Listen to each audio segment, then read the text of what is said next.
আকাবা উপসাগরের তীরে বসে দাউদ আলাইহিস সালাম জাবুর কিতাব তেলাওয়াত করতেন। উনার কণ্ঠের সুরের ঝংকার এত মধুর ছিল, সাগরের মাছগুলো প্রতি শনিবারে উনি আকাবা উপসাগরের পাশে যখন জাবুরের কিতাব তেলাওয়াত করতেন, সাগরের মাছগুলো সাগর রেখে দিয়ে ডাঙায় চলে আসতো।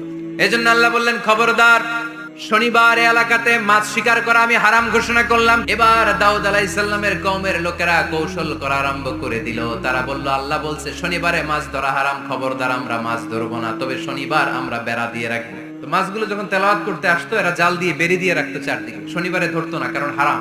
বেরি দিয়ে রাখতো, রবিবারে যে ধরতো। আল্লাহ কি এটা বুঝাইছে? আল্লাহ বুঝাইছে শনিবারে যত মাছগুলো এসেছে এগুলো ধরা যাবে না, এগুলো যখন আবার সাগরের প্রবাহে ভেসে চলে যাবে, তোমরা আবার নৌকা নিয়ে মাছ শিকার করতে পারবে, ঠিক কিনা? ওরা কৌশল করে জাল দিয়ে রবিবারে যেয়ে ধরতো। আল্লাহ বললেন, আমার সাথে কৌশল করেছিস, তোদের উপর আমার লানাত, তোরা অভিশপ্ত বানর হয়ে যা। মুহূর্তে পুরো জাতিটাকে বানরে রূপান্তরিত করে দিল কে?